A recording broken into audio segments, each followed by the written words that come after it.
Howdy, I'm Nate, and today we're going to be looking at Rust-Oleum's magnetic primer.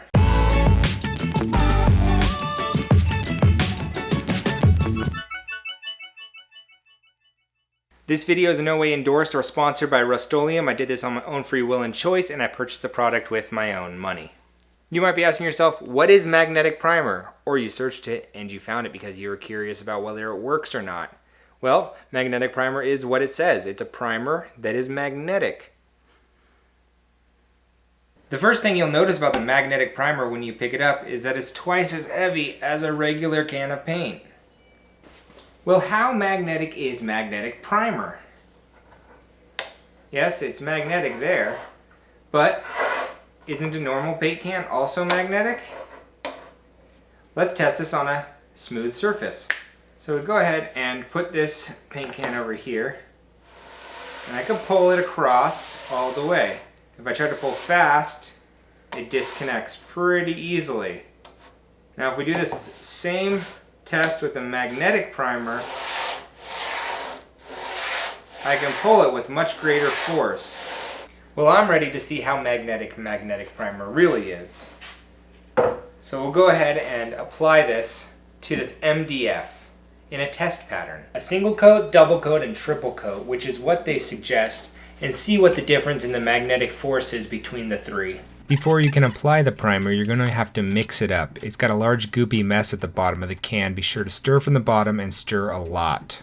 I utilized a foam roller when applying the different coats of the primer.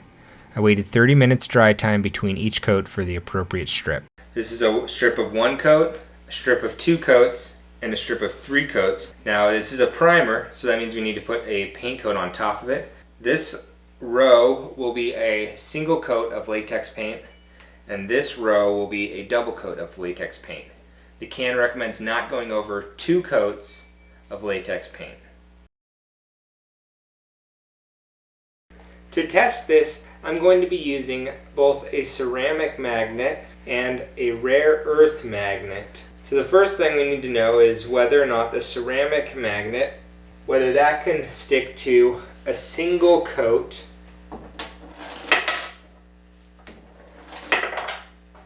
It doesn't stick to a single coat that's bare, so it's not going to stick to the primed coats either.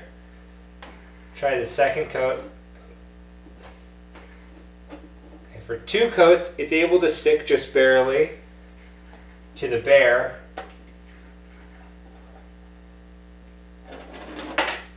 It sticks barely to the single as long as there's no movement, and we could find a spot also for just barely stick to the 2. And for the 3, it sticks pretty good to the 3 coats on the bare.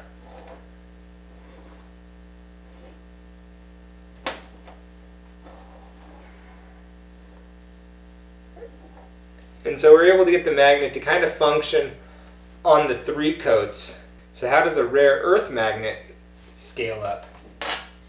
Well, it does a fair amount better. It's able to stick to all the 3 sections on the 1 coat, which means it'll be able to work on the 2 and 3. So let's make it a little harder on the rare earth magnet and put some paper between the magnet and the surface. Take this normal 8x10 sheet of paper and fold it into 4s, so it's kind of thick, and with it folded into 4 sections with 2 folds, it's able to adhere and stick to all 3 sections of the number 1. Let's make it a little tougher and double that up and see if it could do 8 layers with 2 sheets of paper folded into 4. And it fails there. So we know we can do a single sheet of paper folded in 4ths on this one, all the way up to the 2 coats of the primer.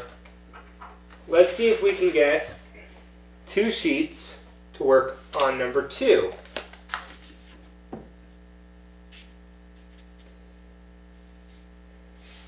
It's barely holding, but it does hold. And as we move it down, it kind of really starts losing it, definitely here in the one coat of latex.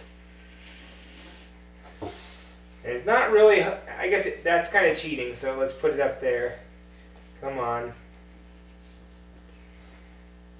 So the magnet wants to slide off of the papers.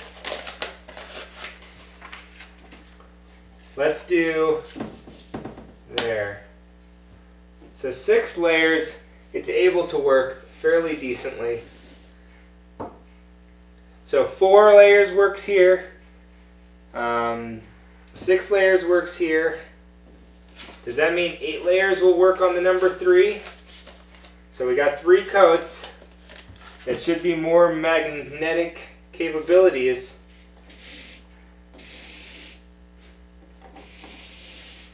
And that does add up. So we've done 2 sheets of paper. We got to take it to fail. So here's 3 sheets of paper folded twice, so that's 12 layers. Let's see if the rare earth magnet, so it definitely fails there. Let's take it back 1 notch. 10 layers. It's able to barely hold. I'd say effectively 2 sheets of paper folded into fourths is the best that it'll do on the 3 layers. Now that we understand how well the magnetic primer works, let's test how well these magnets work on this whiteboard that was built on a metal sheet. We're going to take the ceramic magnet and I'm going to load it up with 3 sheets. Oh, we start seeing a failing point there. So let's do 2 sheets. So it can hold the 2 sheets folded in fourth well. How about the rare earth magnet? Well, I'm going to take these 7 sheets of paper that I've folded into fourths and I'm going to stick them up here with the magnet. And we can see that the rare earth magnet is extremely strong, as well as the ceramic magnet is much stronger on this metal surface than on the metallic primer. I don't feel that I can give this product my full recommendation. That's not to say this product is bad or it doesn't work. It obviously does work, and it can have very specific applications, but it also has limitations. Just be sure that this product will meet your needs before you use it. Now you also have the option, as it illustrates on the can, of using magnetic clips to hold your papers onto the board, so that way the paper isn't between the magnet and the magnetic primer. A few things I learned about using the magnetic primer is that you're going to want nitrile gloves to protect your hands. You definitely want an organic vapor filter for a mask because the fumes are toxic. Eye protection is well advised because you don't want this in your eyes also. And be sure to use stir sticks to stir from the bottom of the can regularly as the metal separates from the paint and you want it to be suspended in the paint when you apply it.